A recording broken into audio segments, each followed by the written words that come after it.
آزادی بیان言论自由 free speech. Like many proponents of free speech, I think it is the most important of all rights.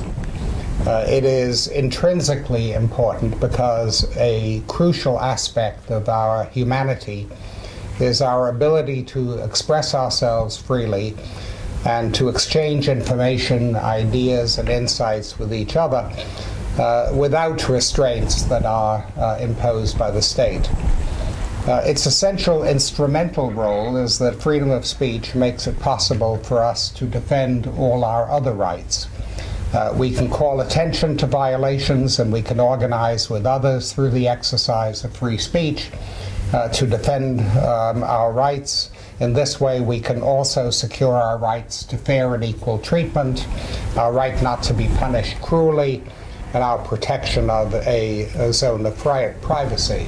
I would also say that freedom of speech allows us to speak out against policies and practices that we believe to be causing harm. And I want to cite one example because it's something that happened quite a long time ago, but it's in the news at this moment because of the publication in English of a remarkable book by a Chinese journalist and scholar, Yang Jisheng. He had an article in yesterday's International Herald Tribune based on the book. Yang Jisheng, somebody I got to know in China a number of years ago, is a journalist and scholar who has spent a good many years trying to write a full history of the famine that China suffered at the time of Mao's Great Leap Forward.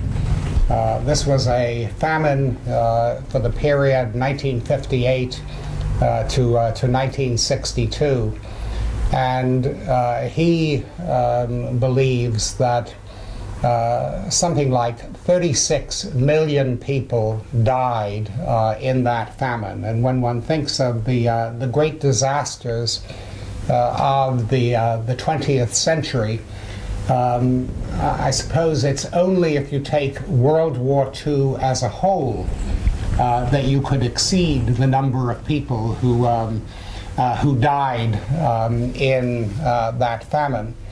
And an essential aspect of the famine is that it was not possible for Chinese at that time to speak out critically about Mao's policies, which were causing such a great disaster. I think it's even the case that for a period the leadership of the Communist Party in Beijing didn't know how significant the famine was, or that there was a famine, because party cadres were reporting the success of Mao's policies.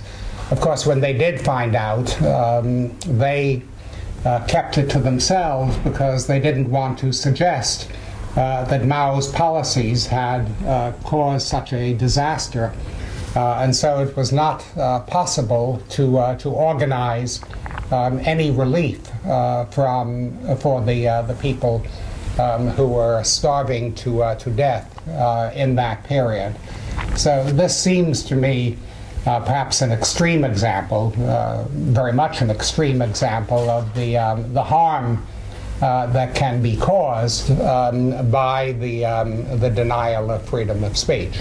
And then, of course, freedom of speech also makes it possible to obtain and impart the information and ideas that are necessary if we are to govern ourselves democratically.